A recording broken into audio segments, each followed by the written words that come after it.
नमस्कार दोस्तों, कलयुग के चमत्कार संतों की वाणी में आप सबका स्वागत है। दोस्तों, हमारे इस चैनल पर इस समय कार्तिक महात्म्य अध्यायों की कथाएं चल रही हैं।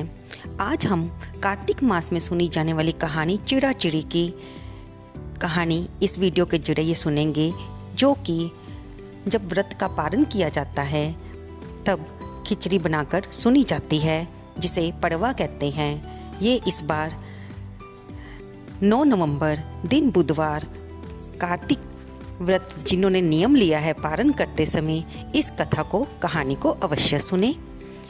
दोस्तों, इस दिन गेहूं के आटे से घर बनाया जाता है और उसमें थोड़ा थोड़ा रसोई का सामान रखकर, जैसे चावल, नमक, दाल और खील पताशे रखकर ऐसा माना जाता है कि जिस के भी मन में अपना घर बनाने की इच्छा हो, वो ऐसे अपने घर में आटे का घर बनाकर, रंगोली बनाकर उसमें आटे का ही दीपक जलाए और आटे की ही चिड़ा चिड़ी बनाकर उनको खील पतासे का और खिचड़ी का भोग लगाए। फिर इस चिड़ा चिड़ी की कहानी सुनी जाती है। ये कहानी इस प्रकार है। एक बार की बात थी, 4 चिड़ियाँ थी और एक बार उन्होंने सोचा कि खिचड़ी बनाई जाए और उसे मिलकर खाया जाए। तब एक चिड़िया चावल ले आई, दूसरी चिड़िया दाल ले आई, तीसरी चिड़िया पानी ले आई और चौथी चिड़िया नमक लेकर आई। चारों ने मिलकर खिचड़ी बनाई। जब खिचड़ी बन रही थी तब उन्होंने सोचा कि पहले हम स्नान कर लेते हैं, फिर इस खिचड़ी को मिलकर खाएंगे। उस समय कार्तिक का महीना चल रहा था। उन्होंने चारों ने नहाने चली गई। जब एक चिड़िया पहले नहाकर आई तो उसको बहुत खूब भूख लगी थी। उसने खिचड़ी की भाप खा ली। दूसरी चिड़िया आई, उसे भी भूख लगी थी, उसने खिचड़ी का पानी पी लिया। तीसरी चिड़िया आई, उसने खिचड़ी खा ली और चौथी चिड़िया जब आई तो उसने खुरचन खा ली। इस प्रकार जब चारों ने खिचड़ी को भागों में खाया और फिर जब उनका समय पूरा हुआ और वे मर गई, तब जिस चिड़िया ने भाप खाई थी वह राजा के घर राजकुमारी बनी। जिस चिड़िया ने पानी पिया था वह कुम्हार के घर की बेटी बनी। जिस चिड़िया ने खिचड़ी खाई थी वह ब्राह्मण के घर में पैदा हुई और जिस चिड़िया ने खुरचन खाई थी वह हथिनी बनी। अब जो ब्राह्मण की बेटी थी वह राजकुमारी की सहेली बनी और कुम्हार की बेटी राजकुमारी की दासी बनी और हथनी राजमहल में ही रहती थी। जब राजकुमारी की शादी हुई तो उसने अपने पिता से कहा कि पिताजी, मैं अपनी सहेलियों को भी अपने साथ ले जाना चाहती हूँ। तब राजा ने कहा, हाँ ठीक है, तुम ले जा सकती हो। फिर राजकुमारी ने दोबारा कहा कि मैं अब आपके राजमहल से अब एक हथनी को भी साथ ले जाना चाहती हूँ।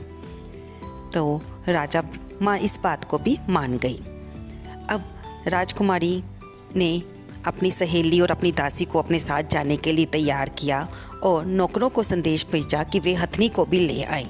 लेकिन हथनी किसी के काबू नहीं आ रही थी, वह खड़ी भी नहीं हो रही थी। तब ये सुनकर राजकुमारी खुद हथनी के पास गई और उसके कान में उसे कुछ कहा। राजकुमारी को अपने पिछले जन्म की सारी बातें याद थी कि वो चारों पिछले जन्म में चिड़ी के रूप में पैदा हुई थी और सहेलियाँ थी। वो सारी बातें राजकुमारी ने हथनी के कान में कही, जिसे सुनते ही हथनी खड़ी हो गई। राजकुमार ये सब देख रहा था। उसके मन में आया कि शायद राजकुमारी कोई जादू टोना जानती है। तब उसने राजकुमारी से कहा कि सच सच बताओ कि ये सारी क्या कहानी है, नहीं तो मैं तुम्हारा सिर धड़ से अलग कर दूंगा। तब राजकुमारी ने राजकुमार को अपने पिछले जन्म की सारी बातें बताई और कार्तिक स्नान की महत्वता के बारे में बताया। तब राजकुमार ने कहा कि अगर कार्तिक स्नान का इतना बड़ा महत्व है, कार्तिक व्रत का इतना बड़ा महत्व है, तब आज से हम दोनों भी जोड़े के रूप में कार्तिक व्रत और स्नान करेंगे। दोस्तों, ये कहानी कार्तिक व्रत के पारण के समय सुनी जाती है और भगवान जिसकी घर बनाने की इच्छा होती है उसे मनोवांछित फल देते हैं। इस कहानी को पढ़ते, सुनते, कहते और हुंकारा भरने वाले को भगवान अपनी भक्ति का प्रदान करें। दोस्तों, आपको ये कथा कार्तिक मास में एक बार तो अवश्य सुननी चाहिए।